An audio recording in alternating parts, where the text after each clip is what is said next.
Hey everyone, welcome to the Everyday Investor Podcast.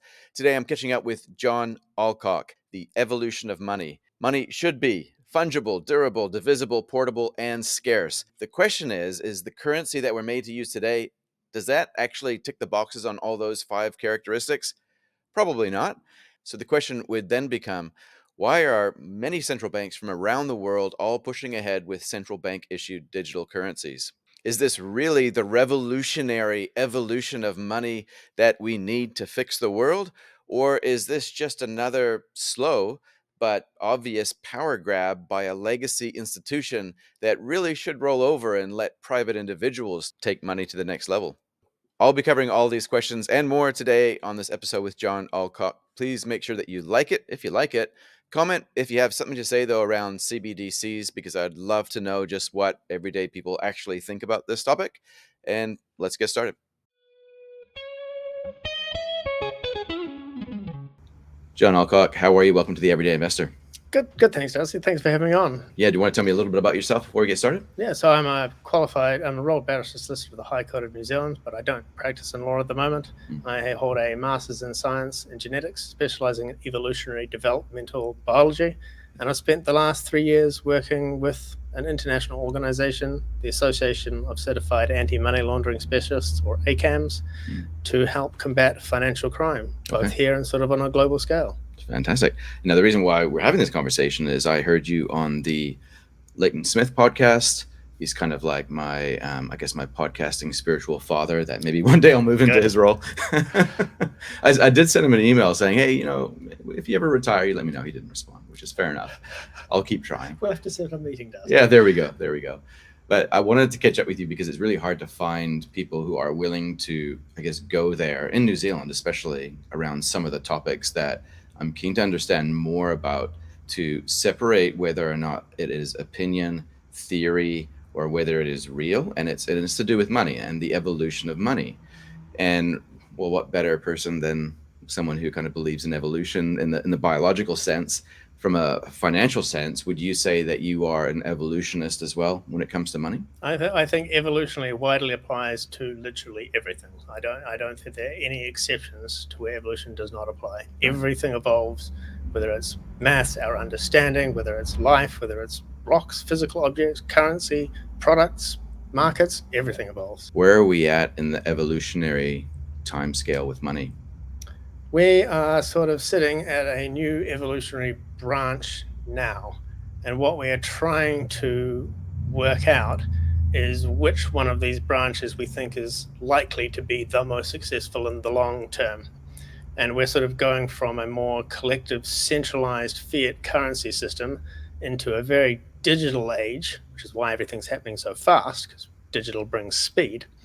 And we're trying to determine which one of these new future currencies is actually going to be the one that we all use to keep a public ledger and a record of our interactions with each other, because that's what money is. So why now? Why are we in this phase of time right now? And the reason why I say why now is because it seems like everything else is transforming or evolving, to use that language.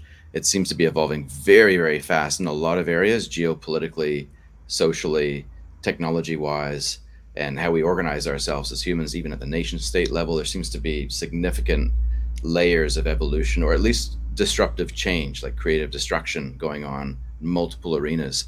Why is the money evolution happening at the same time? Couldn't it wait? No, not really.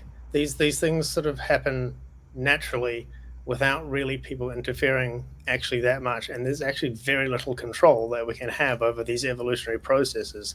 They do sort of arise and emerge naturally out of what we're doing and all the little compounding effects of all the different things that we're doing all together at the same time. And the reason why we're seeing this now is because every single one of our governments in the entire world for decades now has been eroding the value and trust in our currency. And so people are looking for something new to place their trust in. What I learned in university, and what I probably would have learned in school, I guess, is that money is fungible, durable, divisible, portable, and scarce. Pretty much. Yeah, fungible, so recognizable. Where's the scarce part? Well, exactly. Right. Where is the scarce part, right? So is that where there is an increasing awareness? Because that is one of the things that I've been picking up lately, is that it seems like there is an increasing awareness that the scarcity piece is the pillar that everything is breaking down on at the moment, which is causing a loss of trust in these centralized authorities to manage our money well. Would that be an accurate? Pretty much. Like you can see the intention to constrain the monetary supply sort of when the Federal Reserve was created in 1913. You can see the intention. The intention behind that is interest rates. The whole point is that we were supposed to have control of the currency, but that inflationary effects would be kept in check by raising or lowering our official cash rates, the interest rates that we could create new money at, to be able to constrain and sort of give that artificial scarcity. Obviously, that has not worked. We have seen at least 9,000% inflation since 1977 just in New Zealand. And this is equally true in all other countries around the world. So that scarcity function is completely non-existent. And that's why Bitcoin was created, to address the scarcity problem. Yeah, well, 1977 is an interesting year just because I've been thinking about it at the moment. It's when my wife was born as well, so it's obviously very important to me. But 9,000% since 1977. I recall around that time as well, the gold price was starting to go up quite significantly.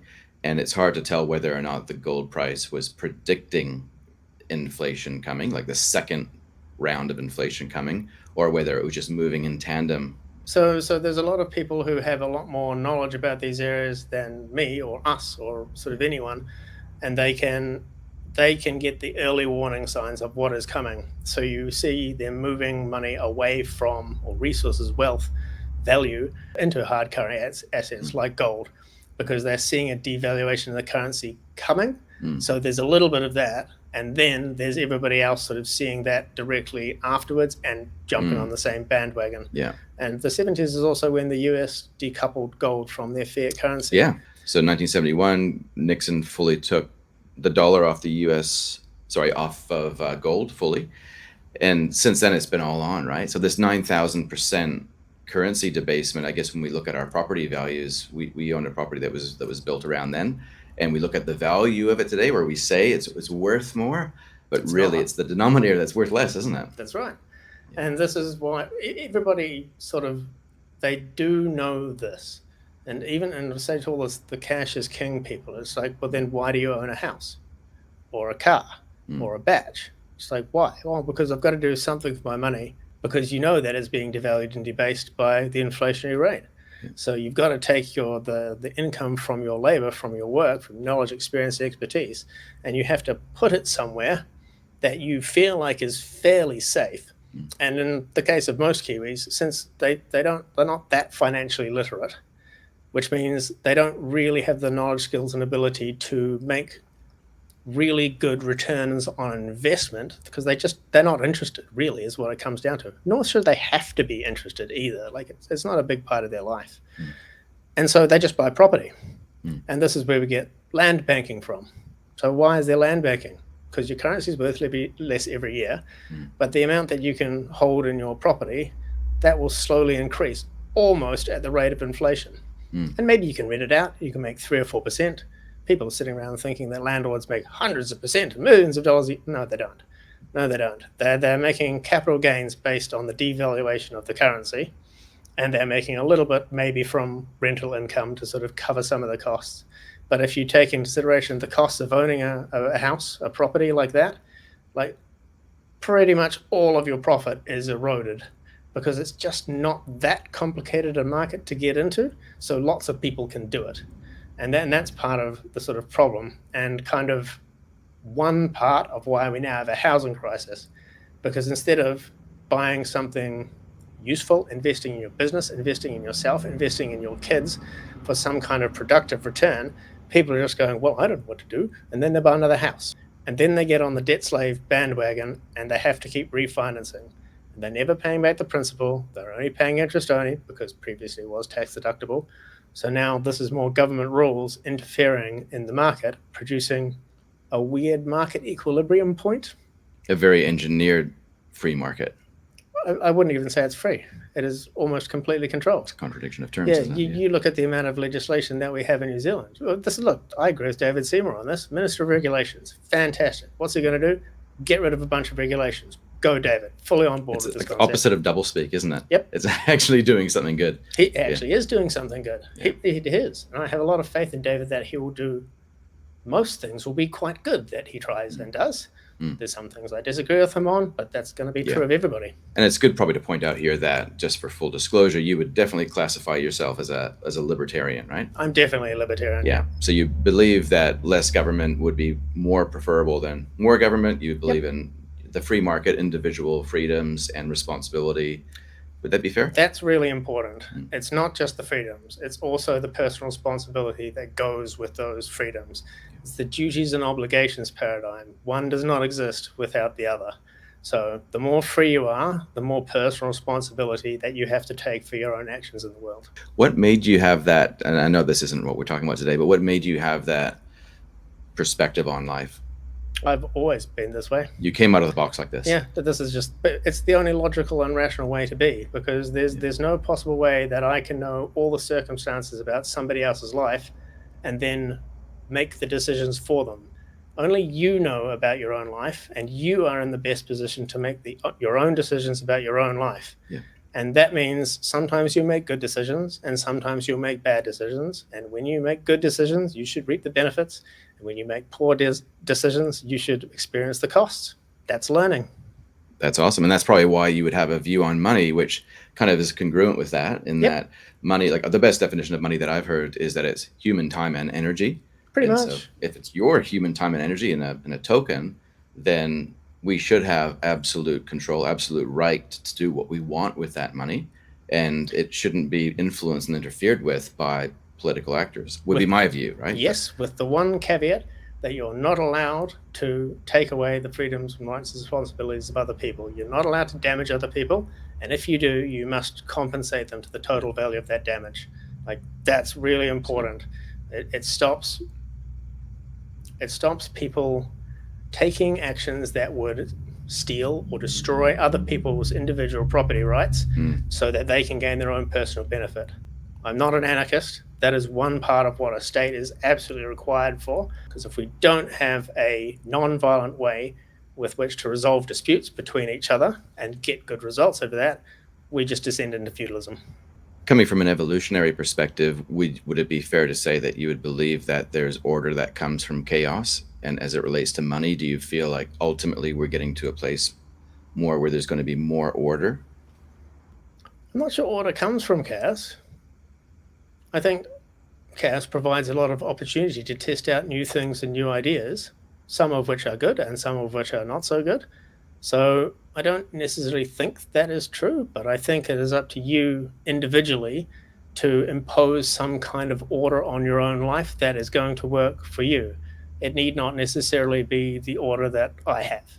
There will be different things that work for different people. So we might be in a little bit of a chaotic period at the moment, but that doesn't mean it's going to stay this way forever. And from an evolutionary perspective, when you see these kind of things, the Cambrian explosion is a really good example. There was a huge die-off, and then the Cambrian explosion happened, where every different type of life all had genetic differences and variation, and we're all trying all different things all at the same time. So we've got a huge population of different kind of organisms, some of which survived through to today, and some of which didn't. And that's just the way that it goes. So we have to be open to testing new things. And while I'm a fan of Bitcoin at the moment, that doesn't mean it's the last one. It doesn't mean it's the only one. You might have a different one that you like for different reasons, that has a different use case that you think is more valuable. Okay, try that. Because I want to see how these things work out. That's why you're not, you wouldn't call yourself a Bitcoin maximalist, would you?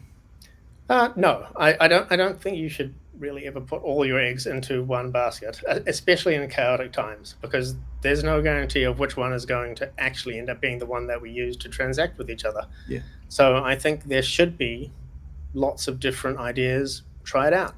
Look at how many different kinds of cryptocurrency there are, tens of thousands of them now. And some of them have good use cases backing them up. Those are the ones I'm interested in. So maybe Ethereum for using non-fungible tokens to try and tokenize all our real-world assets into a blockchain. But the reason for that is so that it can be decentralized and open and public, so we can see what's going on. Yeah. Bitcoin, maybe for store of value, store of wealth. Okay, great. Let's try that for the moment. Yeah. You can always exchange these things for other tokens and things later, Yeah. You don't have to necessarily get stuck in one specific area. If you're holding other kind of assets that go with inflation, great. There's no problem with gold or silver if you want to hold those, but please hold the actual assets and Yeah. not just pieces of paper that say you hold the assets. There was a story last year about the Perth Mint making an extra $600,000 a year because they were literally doing what the Romans did and adding different alloys into the gold. So it was not quite 99.99999%.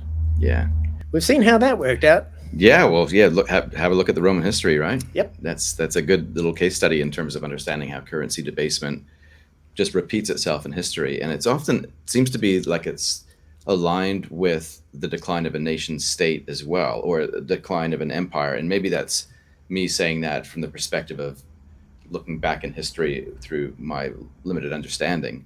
But when you look at where we're at, I guess from a point of view of our belief and our adherence to some sort of tribalism within a nation state, it feels like that's also being challenged at the same time. So if we're challenging the money within that nation state, it's like this double kind of thing that's going on. I think the currency devaluation precedes the decline. And it's because we ask our politicians to do things that they're not capable of doing. And that is the problem. And then to get elected, our politicians promise us all the things we've asked for, knowing full well that they cannot possibly deliver on these things, but they're doing it just so they can be in charge. Yeah. And that is a really, really big problem. But it is also partially our fault as citizens because we're asking them to do things they can't do. And what we have to keep in mind is that governments, by their very nature, are completely incompetent and completely inefficient. So anything that you ask them to do will be done really badly at enormous cost. That's why we shouldn't ask them to do these things, and it's why we need to take each individually, we need to take more personal responsibility for resolving the problems that we each individually have. Do you see that maybe with the evolution of money becoming more hard? Do you see that that brings more, like it decentralizes power, right? So if it works really good in an environment where there is more personal responsibility, I would assume, because then we have that agency as well as responsibility, don't we? Yes. And agency is an important point, which we should probably touch on a little bit. Yeah. I'll get to that in a second. But what we really need to do is, and there's a lot of people on the left who will probably agree with this as well. It's like, right, there's a big problem with money and politics. So we should separate those two things. Our government, no government should have control over the money supply. The Federal Reserve, our Reserve Bank, they're supposed to be independent organizations. They're not. They're currently just puppets of the government. You can see what Grant Robertson did to our Reserve Bank in New Zealand. Just as an example, you can see what the Biden administration is doing to the Federal Reserve in America. Look, you could say you can see what the Trump administration did to the Federal Reserve in America. Totally. It doesn't matter. We can't let any of us, not me, not anyone else, have control over the currency that we all use. And that's why Bitcoin, I don't control it. No one controls it.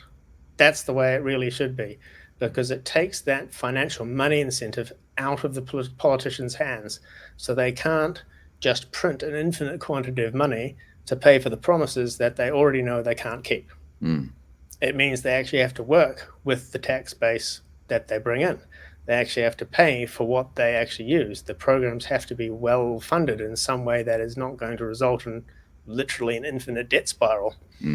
So that would be the first thing. I don't want control of the money supply either.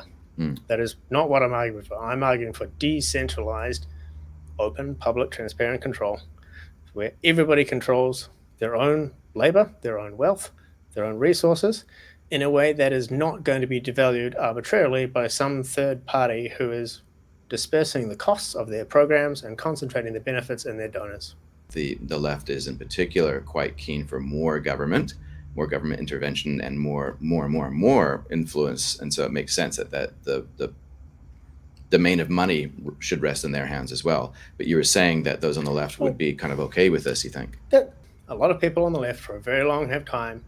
Cenk Uygur, for example, of the Young Turks. I remember watching him quite a few years ago. His big thing was wolfpack.com, getting money out of politics. That's what he would agree with me on.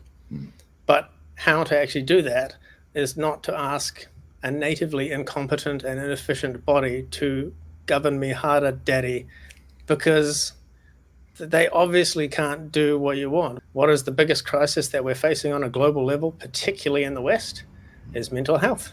Mm. And this brings it back to that agency point. The Mm. reason why we have such huge mental health issues is because nobody feels like they have agency and control of their own life anymore. They feel like they're just a little hamster in the wheel. They go to work, they push papers around, they don't do anything, and then they go home. But you're absolutely touching on something that a lot of people are feeling right now in particular.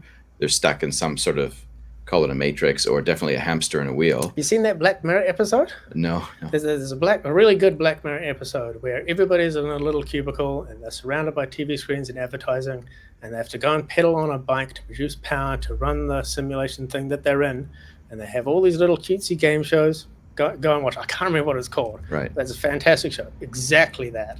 Right. Exactly that. And a lot of people feel like that is the situation they're in. And they're not wrong. A lot of people are in those situations where they have no agency control of their life. They feel like they're perpetually on the debt hamster wheel because their debt keeps going up and they've got to buy this, that, and the other thing to be able to live, and they've got to have the latest iPhone, and they've got to buy. And they go to politics, whatever their favorite brand is, to help save us without realizing that actually it's the money that's broken. Would you agree with that? It is the money that fundamentally underpins every other broken thing. So it is not the only thing. It is just part of the overall picture, but it is the core thing. You look at New Zealand tax at the moment. So what's the top tax income rate? 39%. Okay? And GST, 15%. So if you're earning a decent income in New Zealand, which is only $70,000, which is really not that much at all, you're paying probably on average somewhere in the realm of 45% tax. If you take the progressive tax brackets into, it comes down a bit from 39. And GST, and probably much more than that, depending on what you're buying, right? I sat down with David Seymour 2 election cycles ago, and I worked out my average tax rate in a year was 66.7%. Wow. So roughly 2/3 of every dollar you got gone. Straight to the government. Wow. So then I set up a bunch of companies. Why? Because that's what the tax legislation says to do. But I shouldn't be able to do that. Graham Hart shouldn't be able to do that. All this tax legislation is put in place. This is my thing as a tax lawyer. I really like the tax legislation. It's so interesting. As my tax professor actually said at the time, and he literally wrote the book on tax legislation in New Zealand, you only need the first 4 pages of the tax legislation. Everything else is exceptions. And he's right. It defines what income is. It shows you what income is. It shows you the general anti-avoidance rule for income tax. And then it's all just exceptions. And who are the exceptions for? Party donors. Labour Party donors, Greens Party donors, New Zealand First Party donors, ACT Party donors, National donors. It doesn't matter. All the tax legislation is framed so that people can pay less tax. So that's my question. So why is it so complicated? Why is it so hard for the average wage and salary earner to reduce their tax burden when really all they have to do is set up a $150 limited liability company and act as a contractor, and now everything is tax deductible and their tax would go from 45% to 20-something%, and you get to claim back all your GST. This is what I sort of consult with and try and help people understand. It's like, just be a contractor. Oh, but then I don't have employment security. Yeah, but you can actually make rational adult decisions now. And so that's how I operate. Everything that I do is contractual, rational contracts with all the people that I do. So, but ACAMS, I wasn't an employee. I was a contractor. So when it came time for them to make a business decision about whether they wanted to continue in New Zealand or not, they just gave me 3 months notice and said, well, we're just not going to renew this year. I said, fantastic, great working with you. See you later, bye. No problems. That is how adults handle these relationships. But you have a bunch of people now who are all getting laid off. There are going to be employment disputes coming out all over the place. Businesses trying to misuse performance improvement plans, trying to fire their staff that they can either no longer employ or that they don't want to employ. They've got to downsize somehow for the market. But instead of acting like rational adults, everyone's out there acting like children, throwing their toys out of the cot, where there should just be a way for you to end a relationship without these problems. But this comes back to why I'm a libertarian. The government has got involved with this. And here are the unintended consequences of that involvement. So, Makes a lot of sense. get rid of the government. That's the problem. Would you go that far? I think the government should only be responsible for 5 things: national security, local security, the justice system, emergency services, and national level infrastructure. That is it.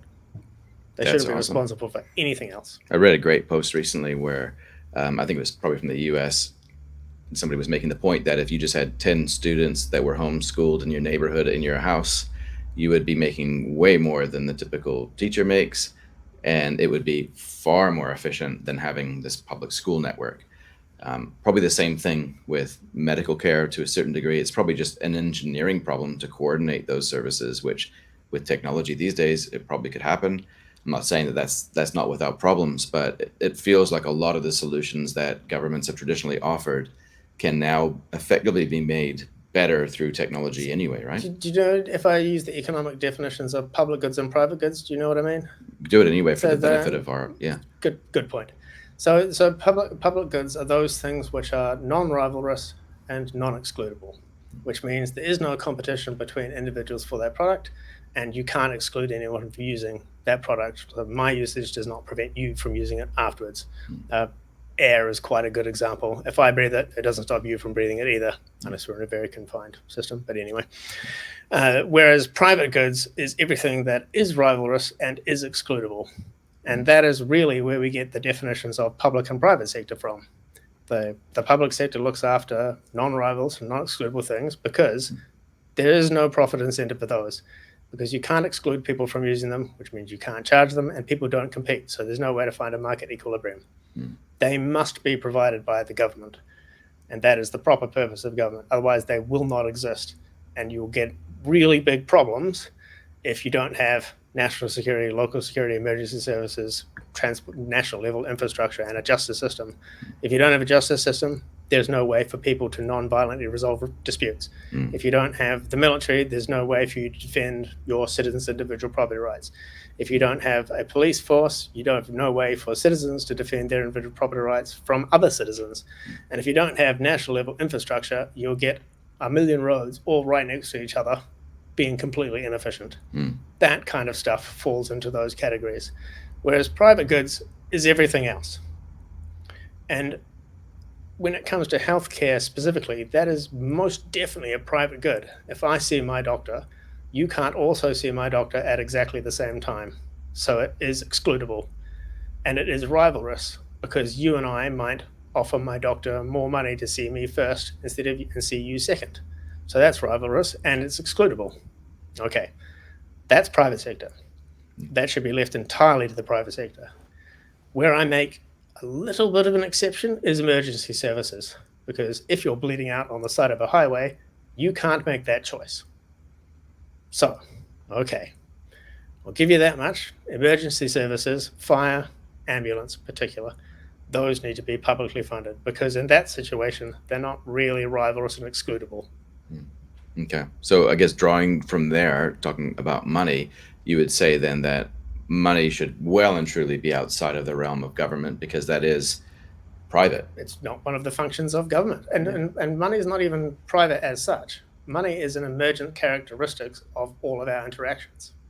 Do you want to break that down a bit more? So the reason why we use gold is not because somebody said we're going to use gold. The reason why we use gold is because we identified an element that was all of the qualities of hard money: homogeneous, portable, divisible, durable, and scarce.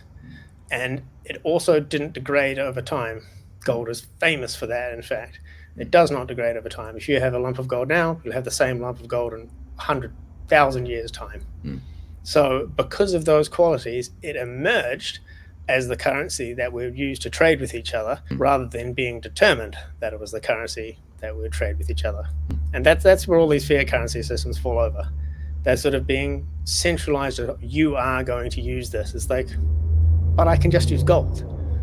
Literally, I can just use gold right now if I wanted to, and you'd never know about it because you're never part of that transaction, whatever Federal Reserve.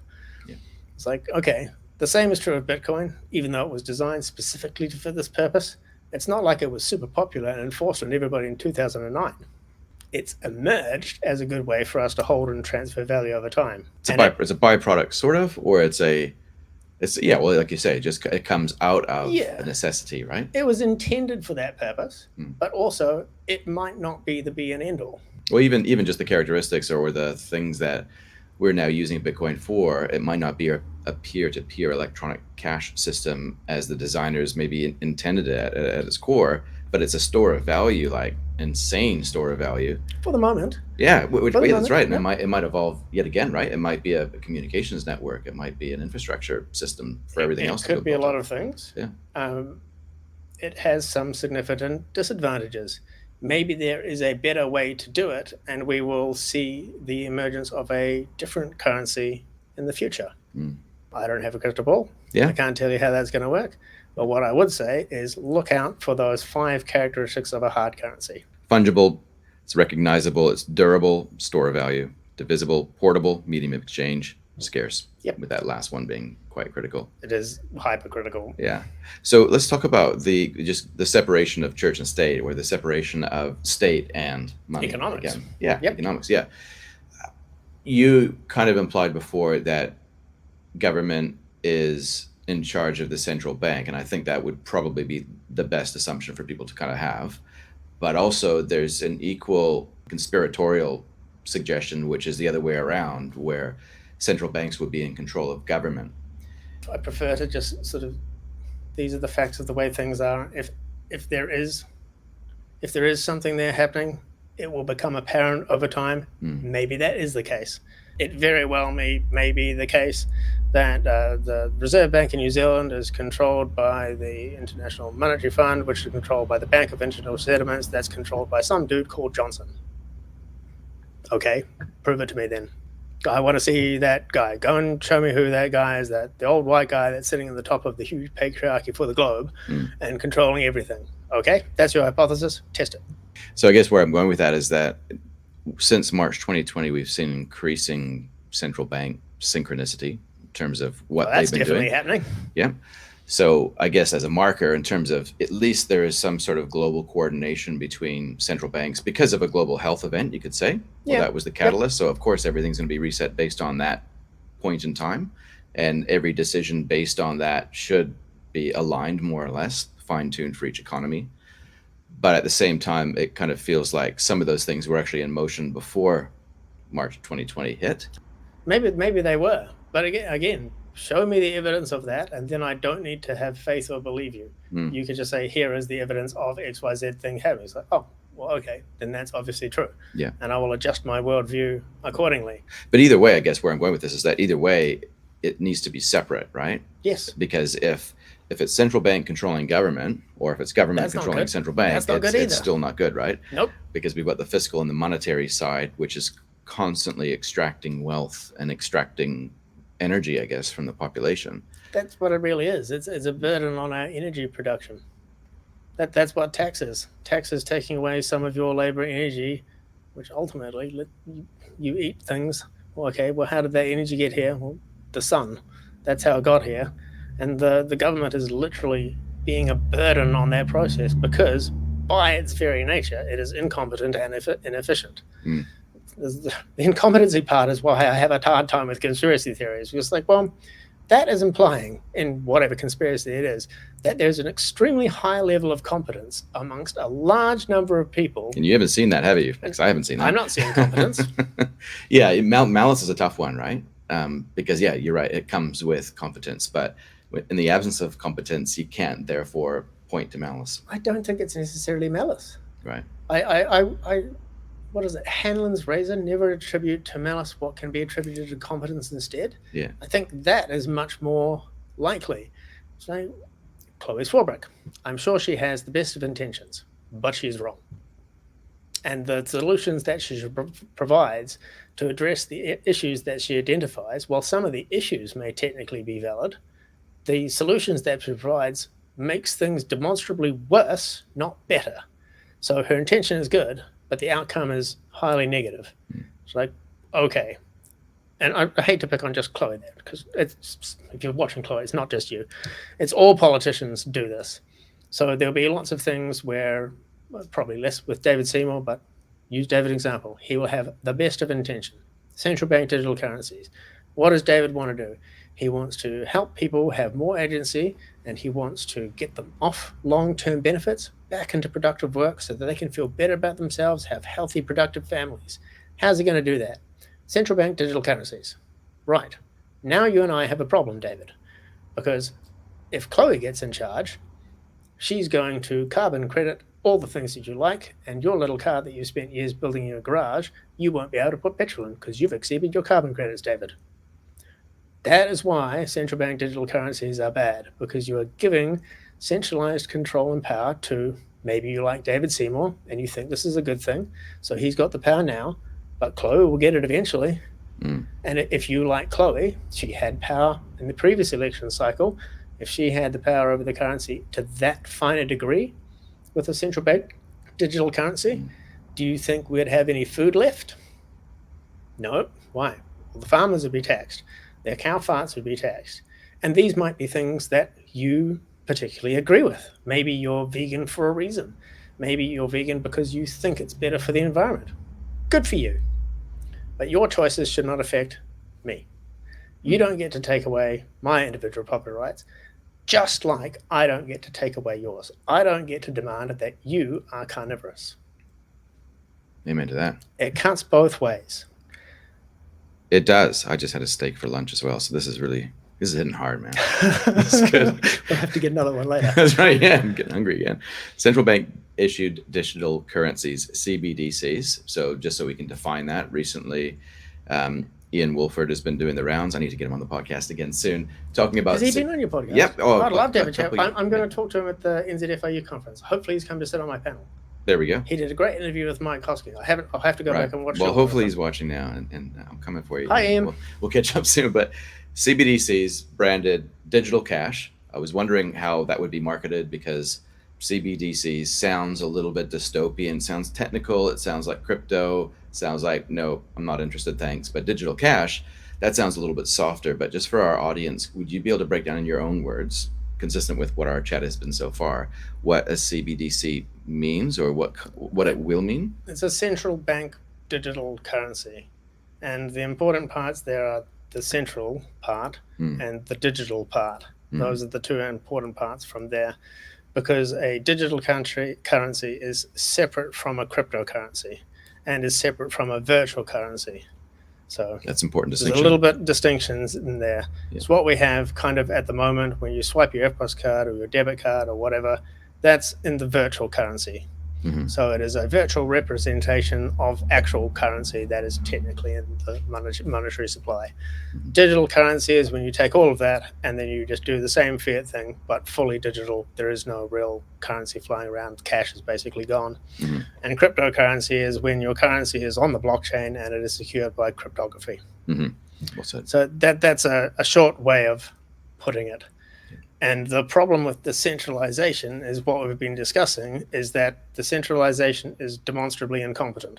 And not because each individual person is incompetent, but because the organizational structure is necessarily incompetent.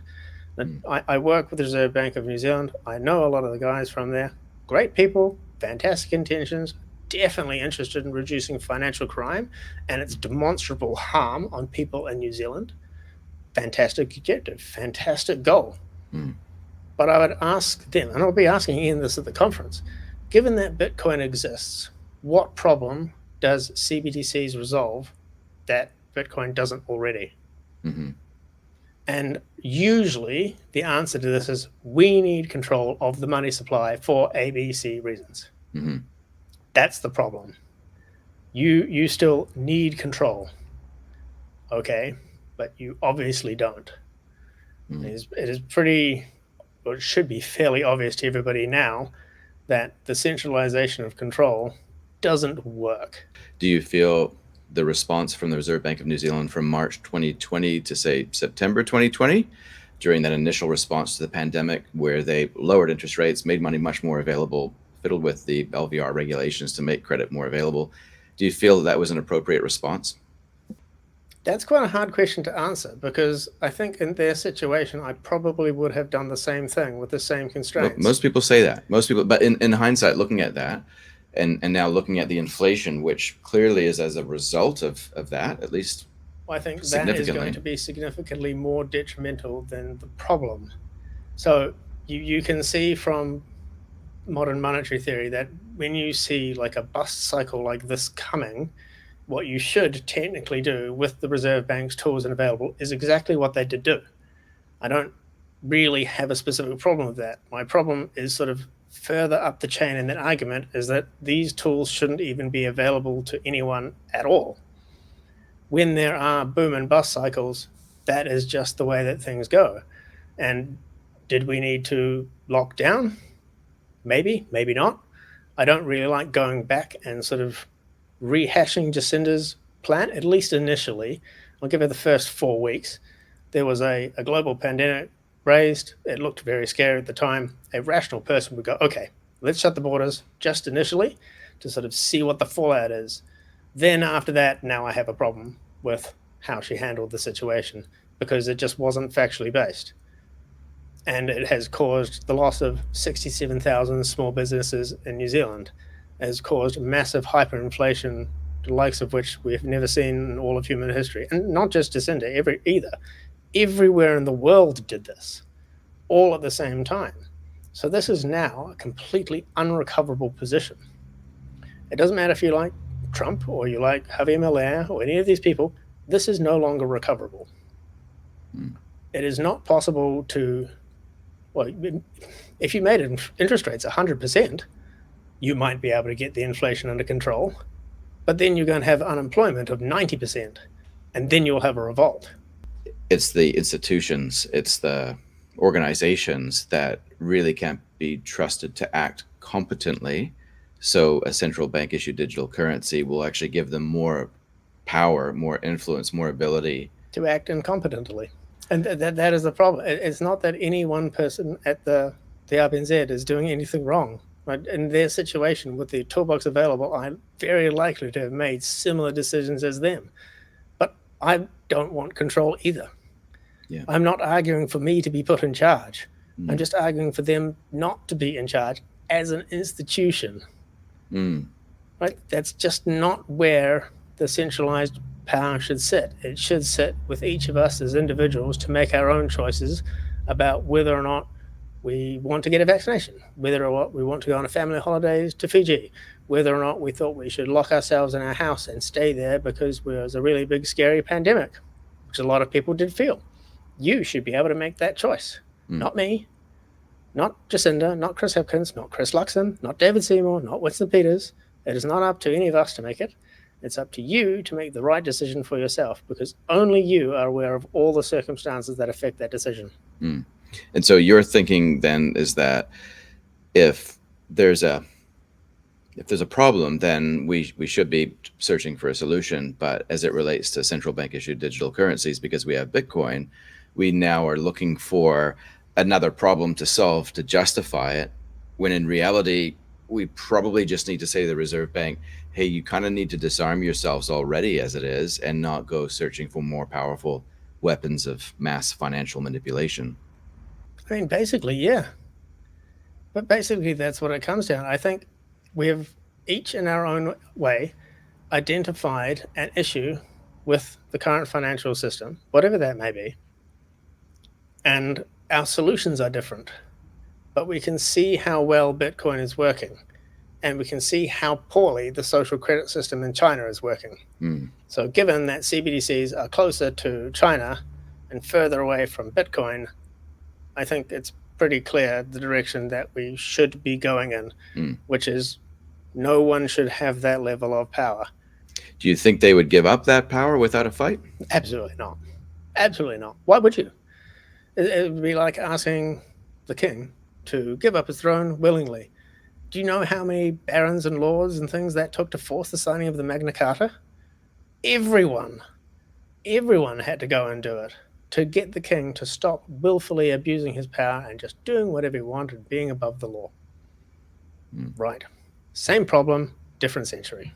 How do we get through that then without causing some sort of revolt? We can do it completely non-violently. There has to be no violence at all. This is why I'm such a big fan of Bitcoin. All we have to do is all of us just start using Bitcoin, and then they can have all the CBDCs they want. It doesn't make any difference. Why? I don't use. Right.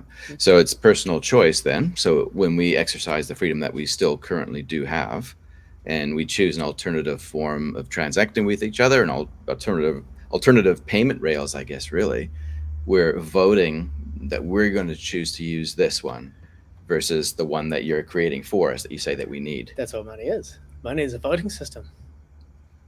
I get a lot of people come up and talk to me about, oh, we need to have binding people's initiated referenda.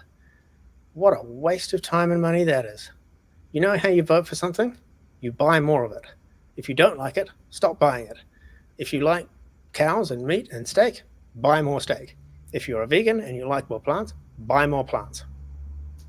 That's a binding people's referendum on literally every single issue that is going to allow every individual to make their own choice without damaging anybody else, without hurting anybody's right to make their own choice, and we will see how this pans out. And what you will get is market equilibrium for each one of these individual things. And that is the optimum level that we can have of every single thing that we want, need, demand, and supply, all at the same time without anyone being in control. And I guess a lot of people listening to that who might have other views would say, well, that leads to a complete annihilation of that resource because the capitalist system that you're describing is exploitative in nature, whereas they fail to probably recognize the fact that the money that they're using as the currency is actually the thing that's extracting. Capitalism is not exploitative in nature. You explain that, please? You must have consensual, mutual interactions between adults because you cannot force anyone to give you something. You cannot take away somebody else's individual property rights. If you want somebody to come and work for you, they have to agree to come and work for you at a certain rate for a certain period of time to pay a certain contract. There's no exploitation there. It is beneficial for both the employee and the employer. There's no exploitation. If you think that a particular activity of other people is damaging to the environment, don't buy that thing then. That's how you vote for all of this stuff all of the time. And particularly on the environmental scene, the richer you make people and the more agency that you give people, the more they tend to look after their environments. That's just what naturally happens throughout history. So if that's the outcome that you want, then instead of trying to force the Green New Deal, thanks AOC, onto everybody, what you should do is try and make everybody richer. And if you go out there with the sole benefit of trying to provide goods and services, knowledge, experience to other people, and try to make other people's lives better, you will actually find that you get better results in the long term than if you say, you're not allowed to do this. Oh, you can't do that. You have to stop all these things. You're not allowed to do anything. You're not allowed to drive a car. You're not allowed to get in your plane. You're just going to get people revolting against you if you do that. And now you have to spend an obscene amount on enforcement. And if you don't enforce, people will just ignore you. What's the cost? Do you want to go the sort of easy way that does actually achieve what you're sort of trying to look for, which is more freedom, more personal responsibility? How do we control for negative externalities of production? Oh, so-and-so's enormous factory over there pumps nuclear waste into the rivers and streams. Good. Tell everybody. Do you think anyone is going to buy their products anymore? No. Well, that shuts off that factory pretty quickly, doesn't it? Don't buy their products. Why? Because you polluted my kids' stream that we swim in since for the last 30 years. You've destroyed the crops on everybody's land downstream for that. Okay, good. This is what we want to see. I want to see people pointing out these negative externalities to other people. But you can't just force it. You have to make a compelling argument with facts and reason as to why such and such a thing should be done. And in some cases, it is efficient to cause that damage. Production of electric vehicles is hugely destructive to environments, which people don't care about because it's not in their backyard. So it doesn't really matter on the far side of the planet using slave labor and cobalt mines. Okay, but you think EVs are good for your city in Auckland. Well, maybe they are. Maybe that is the appropriate fuel type that we should be using in this situation.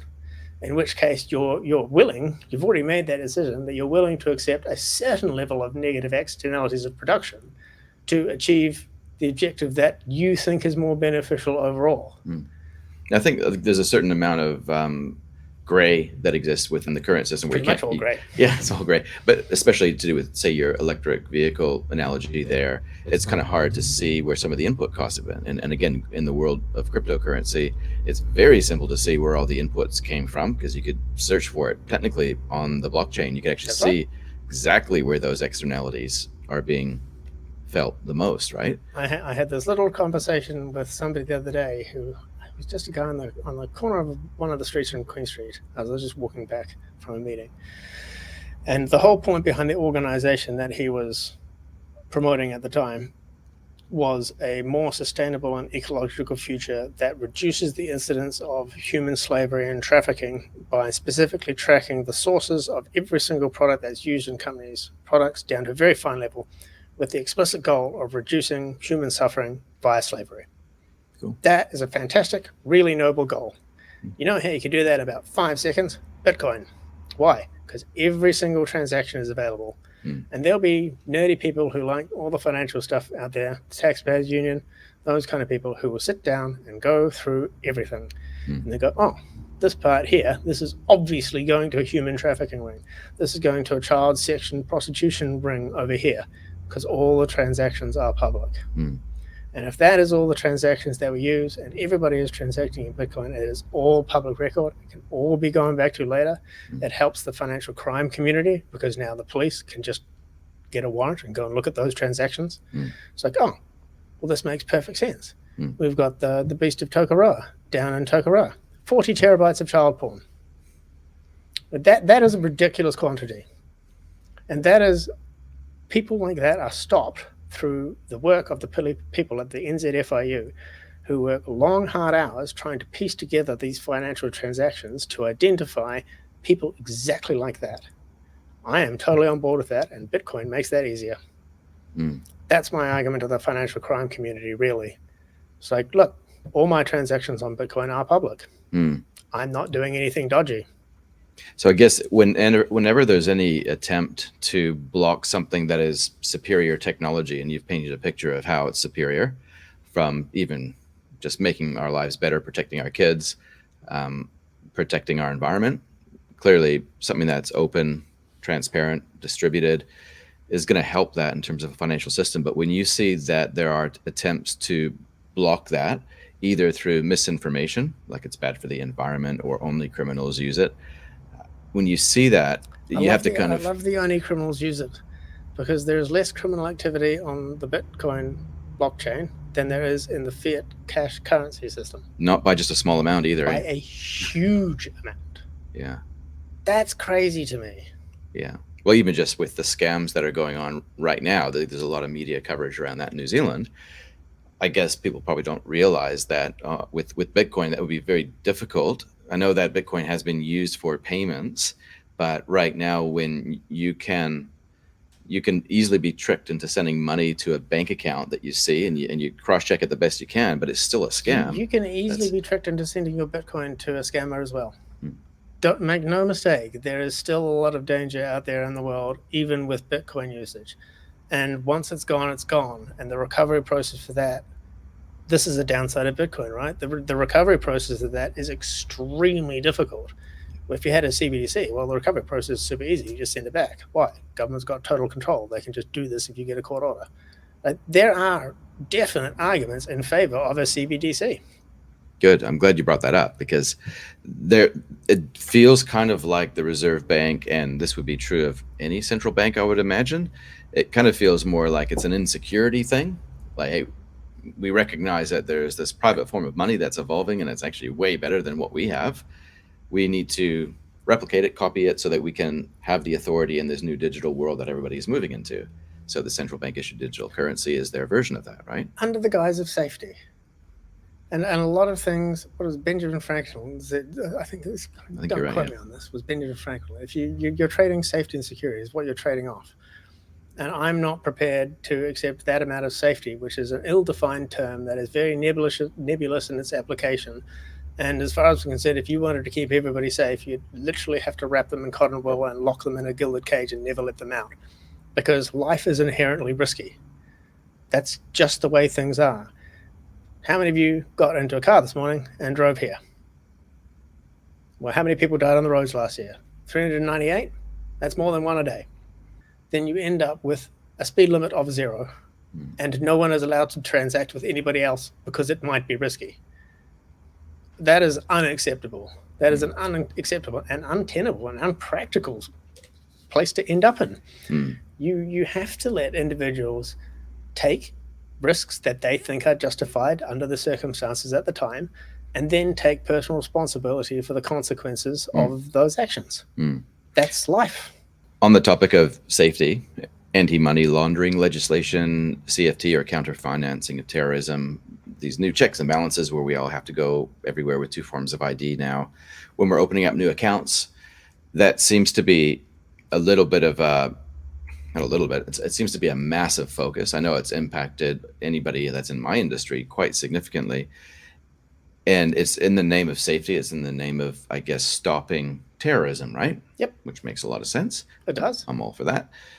Is it an effective, is legislation that makes transacting in traditional finance an effective way to stamp out crime? No. Why not? Legislation is almost never effective, and it usually comes with a litany of unintended consequences that you didn't see. When you look at those the address verification requirements might be going away, and part of the reason that is there's a lot of people in New Zealand that don't have a stable address, and they don't necessarily have a power bill or a bank statement coming to a stable address, or everything's online now and it's not attached, so they can't prove their address. And I dealt this when I was a compliance officer. I used to have to send people a letter via the snail mail post with a code on it that I would randomly generate. When they got the letter, the instructions were to give me a call back and give me that code.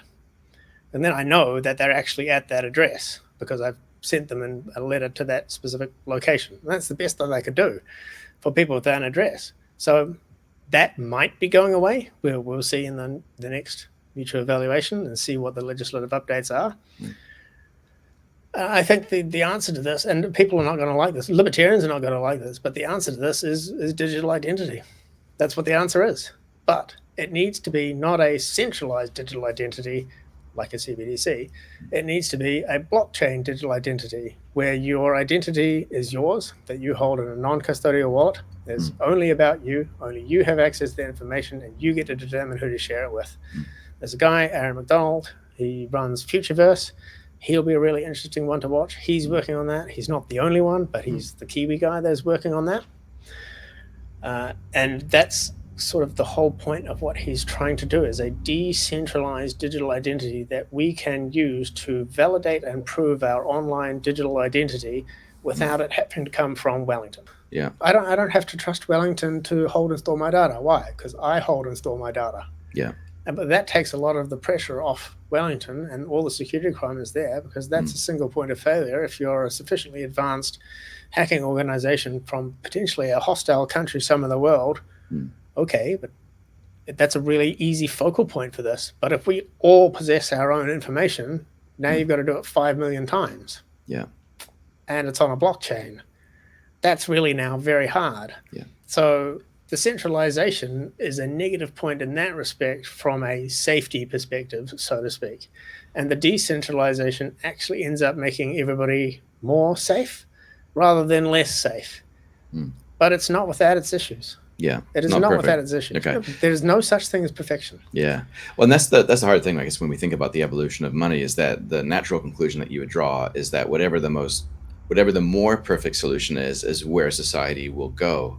But that's not necessarily true, right? Like CBDCs could be the dominant form of currency in the future. They very well could be. Yeah. Like if there's a few problems that can be solved in there, mainly if you just got rid of the centralization bit, then sure. Why? Because there'd be a replication of Bitcoin. That's why.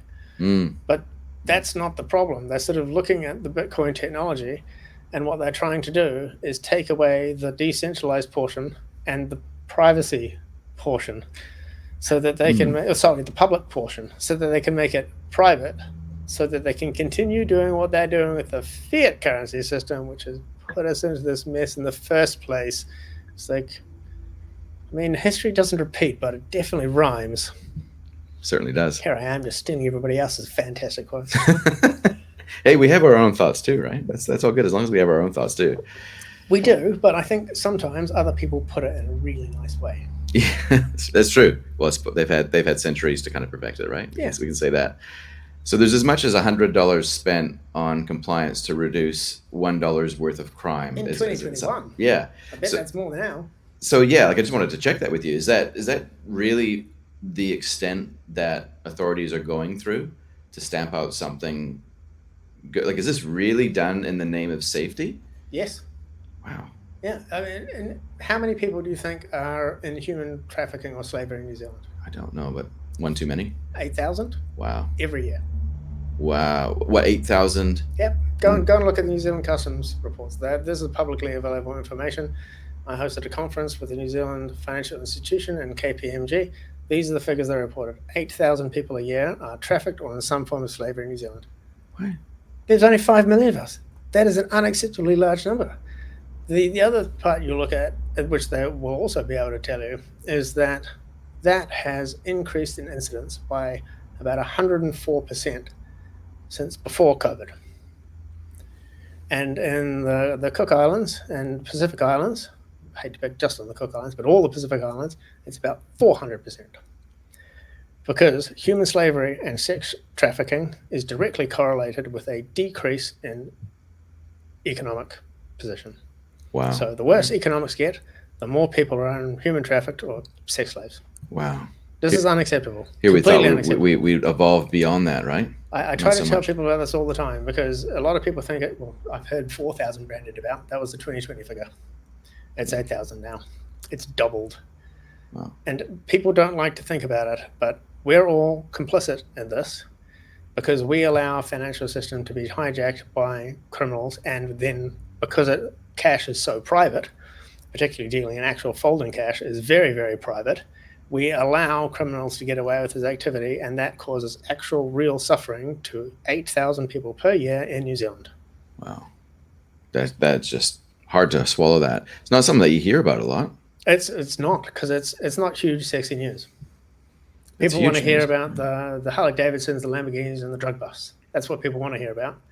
Right. But this is actual 8,000 people who are currently slaves, working on boats, working in welding, mining, child sex slaves. That's the worst. Child sex slave is the worst. In New Zealand? In New Zealand.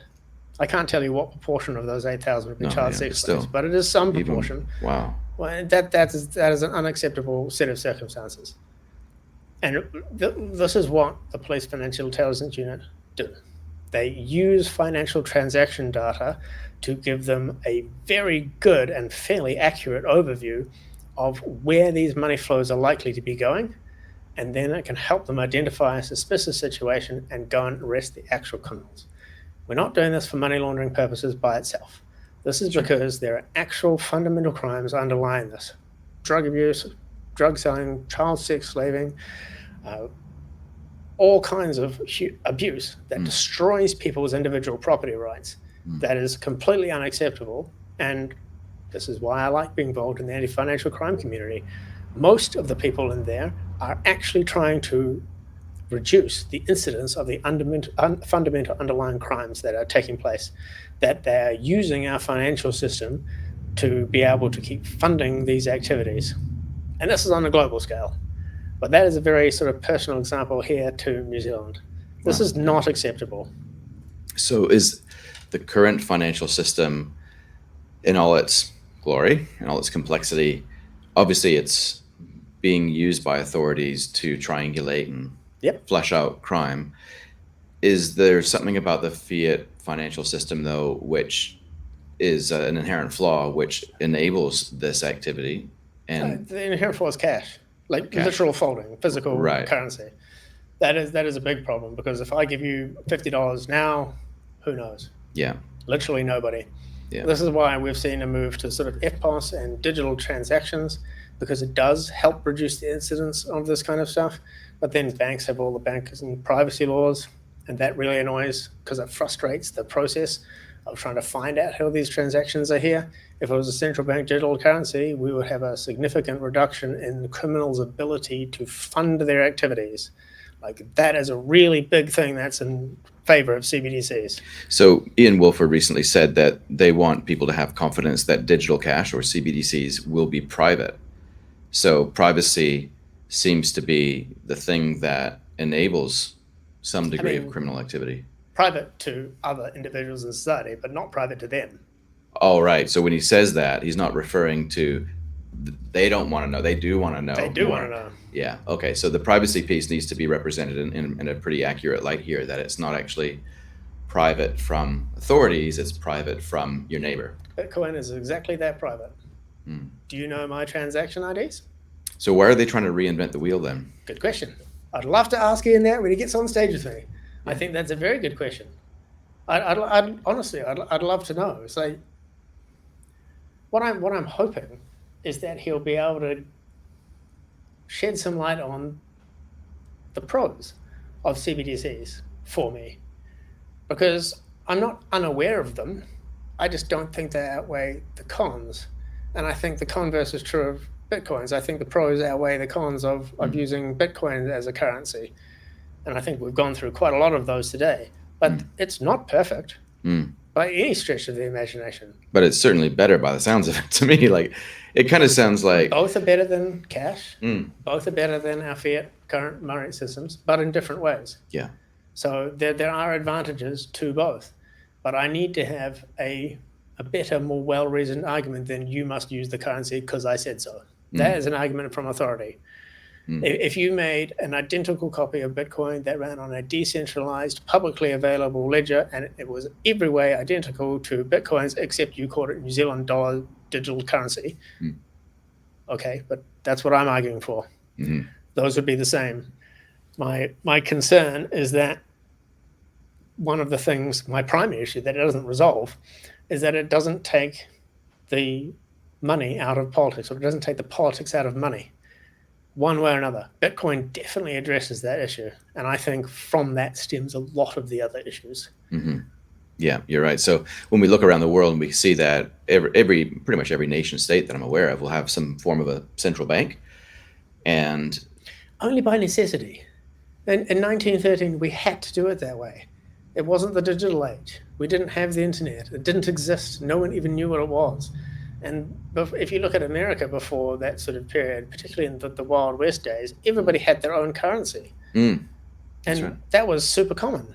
So there needed to be some kind of centralization to allow people in disparate geographical locations to be able to trust that their currency here would be the same value as their currency there. Mm. So it kind of needed to happen as part of this evolutionary Sure. process. Yeah, I don't think now would be possible without that. sure. So, and we just happen to be on one branch of this evolutionary tree. Like the US dollar is just one of the tens of thousands of different currencies out there at the time. That is the one that succeeded and became the petrodollar. Okay, I think we're in another branching event now. We've got the BRICS currency come out, which is going to be commodity backed. Okay, well, that's an idea, but I don't think that's going to be effective either.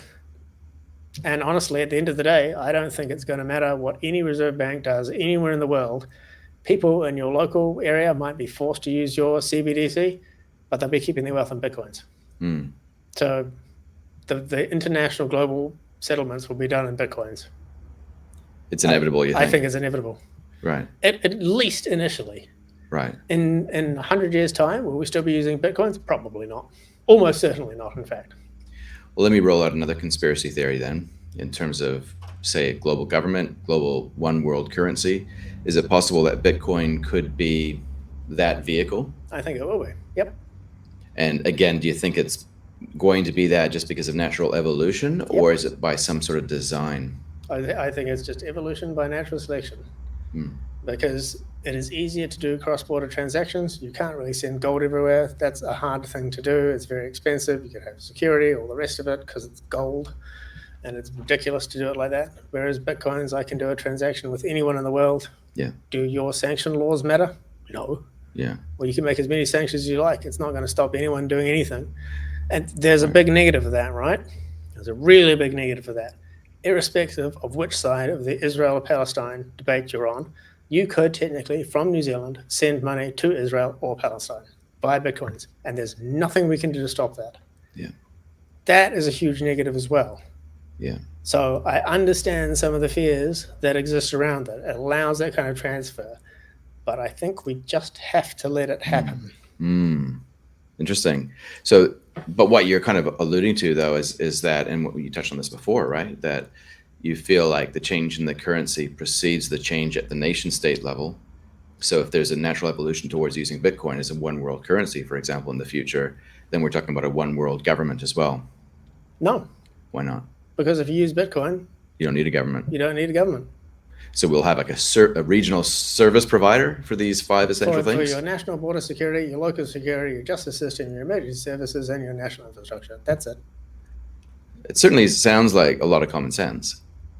That's why I subscribe to it, right? To me, it sounds like it's common sense. Everybody inherits a constellation of ideas about their political perspective. And I'm just as guilty as everybody else of doing exactly that. I try really hard not to, but it happens. So if you're national, you inherit this constellation that are national policies. And if you're Labour, you inherit a constellation of left-wing Labour policies. But that doesn't necessarily mean that all those policies align with your views, nor should you actually inherit them. There is a possibility to be a little bit national and a little bit Labour. Maybe there's like one thing that Chloe Swarbrick says that you go, well, that's really good. I'll just take this bit. Then you get accused of cherry picking. But that's just by people who want you to inherit like the whole constellation of ideas. It's like, but that's not the way anything works. You can actually rationally and objectively go and say, well, I like this. I'll test my hypothesis. Do I get positive results? Yes. Okay, well, I'll include that bit. But maybe the rest of the stuff that goes along with it, not so much. So it's kind of like the Spotify to the album, right? The political party is the album, but you just pick Spotify. Is that how it works, is it? Sure. Yeah. You just listen to the music that you want, right? So you create your own playlist based on the hits that you want. Do you see that kind of would be the next level of evolution with politics, perhaps, where you do have the ability, not inside like a number of seats to sort of do that, but at more the, I guess, the fractal layer, where you can choose the policies and create that and vote for that which you deem to be the best policies rather than the best party? You should do that by paying for it. Interesting. If you like it, buy it. If I can convince you to buy the thing that I am selling, you should buy it. That is your vote. That is how you vote for things, which means you don't now have to necessarily inherit a whole constellation. You can just buy the part that you're into. Yeah. So I want to protect the naked mole bat badger thing that lives down the road. Okay, someone will have an organization that is interested in protecting that. Or maybe you start one, and other people can come and join you. And to support that, they should give you some small amount of Bitcoin proportional to the value they consider for that. And now you can do something to provide another habitat for whatever that thing is, or to move them to a different location, or maybe you buy the property that's there so that you can now, well, I don't want to build a house here, I'm just going to leave it free and wild. Okay. That is the rational adult way to deal with this. You vote for your particular things that you believe in to the extent that you can. But what you don't get to do is steal from everybody else to support your particular ideology. So going back, and we'll come in for a landing here, just going back to, I guess, evolution and this idea that we'll choose the right path maybe over time, or the right path will just materialize in front of us. This is going back quite a few years when there was CDs, there was cassette tapes, and there was these mini discs that were really popular in Japan. And what won? Exactly, yeah. Well, the CD did, right? And then eventually it became digital. iPhones won. Oh, eventually, yeah. But I guess solid state media storage won. And that has maybe, you could say, been succeeded by cloud storage is the way that we do our data storage now. It's more efficient. And it's not always possible when you're in the thick of it to determine what the most efficient thing is going to be. Computer scientists talk about it like this. And evolutionary biologists talk about this like too. It is you're running a hill climbing algorithm. And that is, the objective is to get from whatever valley you may be in now, from whatever your starting position is, to the highest peak of hills around you. And evolution in natural selection has a very big, significant disadvantage in that it can only climb the hill that it's on. So once it gets to the top of that hill, whatever the peak of that particular evolution is, great. But what if there is a really big hill that's 3 times the size right next door? It has no eyes, it can't see the future, we can't see the future, we can't see that hill from here at all. But to get there, you would have to go down the valley, which means making a lot of negative progress first, and then back up the other hill, which is negative progress. But there's no way you can tell the difference.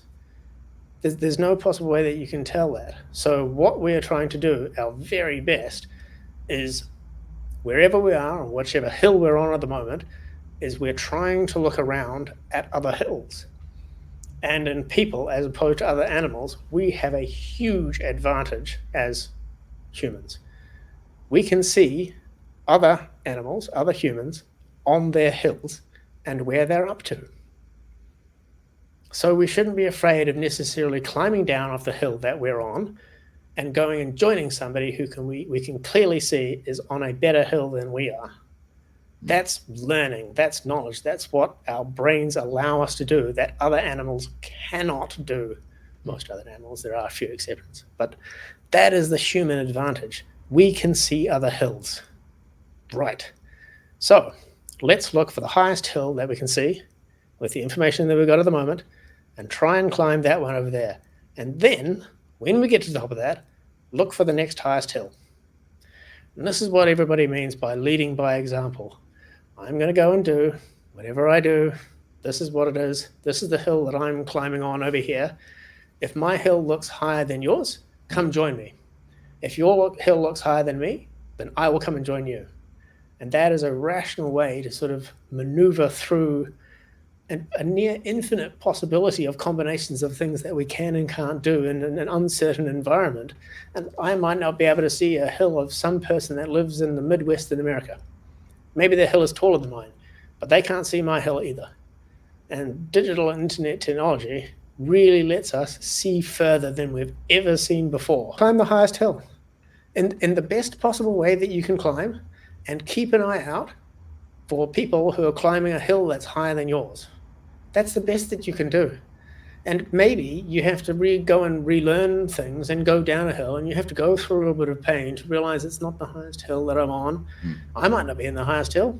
I'm not sure whether or not the Reserve Bank and the other central banks around the world will necessarily agree and go down without a fight on their hill. But ideally, I guess over time, we'll see that evolution occur, right? We will. There is a distinct possibility that I'm not right. So no one should ever take anything that I say for gospel. All I'm trying to do is say, this is what I've got to on my hill. Yeah. Show me a better one. Yeah. If you can show me a better one, I will change my opinion. Yeah. No problems at all. Why? Well, it's more beneficial if I'm over on your hill. Yeah. We can do this. I don't mean we can do this all together, but we can learn from each other. Yeah. And that's what's really important, is that we can learn and change our hypotheses and opinions. And we can grow from this. Awesome. John Alcock, where can people find you if they want to follow you on social media? Oh, good question. At the moment, probably rockthevotenzz.org, I think is our party website at the moment. I think I'm at Aaron Everon on Instagram and the Aaron Everon on X, Twitter, and Awesome. Well, thank you again very much, and we'll hopefully catch up with you again soon. Thanks, Sadie. Really appreciate it. All right. Thanks so much.